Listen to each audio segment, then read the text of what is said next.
Hola y bienvenidos amigos. Hello and welcome friends. Steve here, Street Smart Travel, still up on the farm up in northern Ecuador, and today a look at my 2025 travel budget for the entire month of June. Before we get underway, today is July 2nd, so happy Canada Day, to all my Canuck viewers and friends, and a happy upcoming 4th of July. This is a big one, I think, in the States. 250 years, this one. If I'm not mistaken, happy July 4th to any and all American viewers. And without further ado, let's get to the June budget numbers 2025. Drum roll, please. June 2025. For the entire month, I spent $195.22 US, or $267.45 Canadian. For the entire month. Seriously. And that included a 6-day trip off the farm. Had I not taken that, it would have been under $31 US, or under $42.50 Canadian for the entire month. And I'm sure if this is the first time you're seeing this, I've been doing these budget check-ins on a monthly basis since November of last year. And a note, I did miss April and May because I was in Canada for most of that, and the numbers didn't make sense to do a monthly budget check-in here. And as you can imagine, if you live in the West, the numbers there were way higher than they were here. And I did create a playlist if you want to watch those videos. There's a playlist, I think it's just called Monthly Budgets, to give you an idea of what I generally spend down here in a month. So to break that down, that 195 US dollars comes down to a little over $6.50 a day US. And the Canadian $267 comes down to a little under $9 a day Canadian. And like I said, I had a 6-day trip off-site, which was awesome. Went to Otavalo and Cotacachi to check out Inti Raymi. Now, Inti Raymi is it might be the biggest festival down here in Ecuador. It's been going on for literally hundreds of years.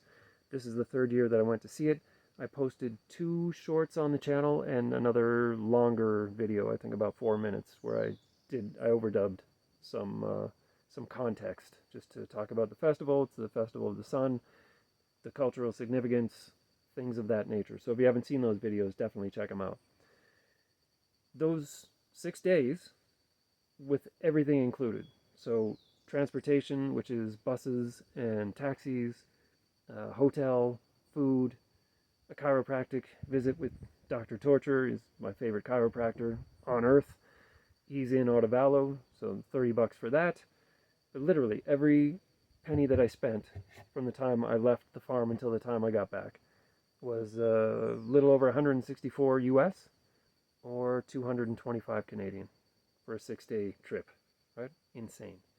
I don't know what I could do with $225 Canadian in Canada. That might make for dinner and a show, like a big rock show or a night at the ballet or whatever it is. Won't go very far there, and here that was a nice trip, almost a week-long trip. All of that to say, the travel doesn't have to be expensive. You don't need a lot of money to do it. Certainly not in the third world, but yes, if you're traveling in the first world, absolutely you'll need a much higher budget. It can still be done, and the point isn't, hey, look at me, I'm so great, I can budget this stuff. Anybody can budget this stuff.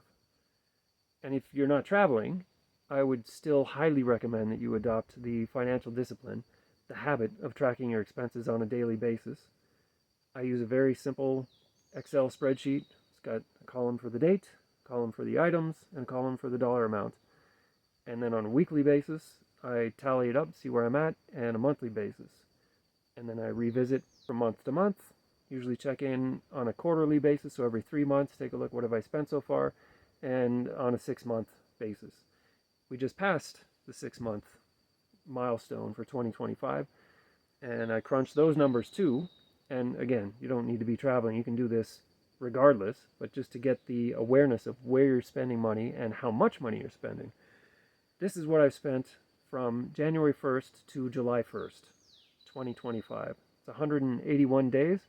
It's a good proxy because this is 50% of the year. If I double this number, it'll put me in the ballpark, so I'll know roughly what I can expect to spend over the next 6 months and in total for all of 2025. I know, it sounds boring, super boring, but if you can track these numbers, it gives you a lot of control over your finances and a lot of options. So for the first 6 months, let's see if I can do a cleaner drum roll this time. Somewhat better.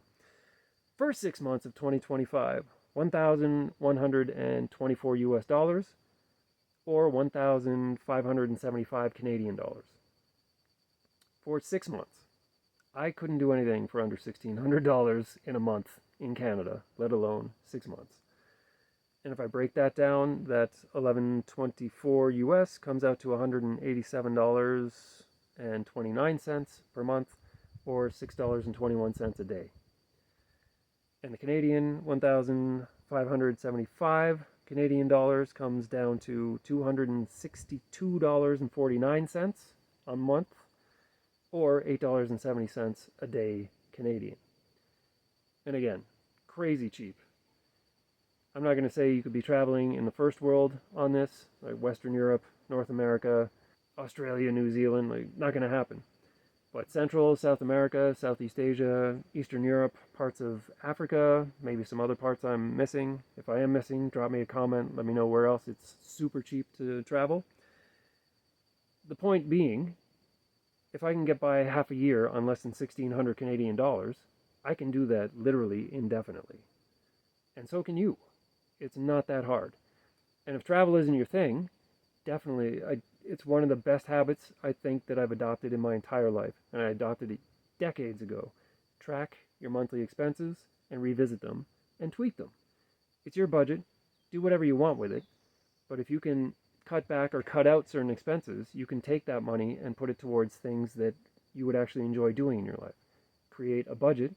Maybe you take $100 or $200 a month out of whatever, your Starbucks fund or Netflix fund or whatever it is, and you put that into a separate account so that in 6 months or a year when you want to travel, you got a decent amount of cash there. And like, oh, look, I have this money. I can just go and enjoy myself without having to worry about saving the money because I already did that.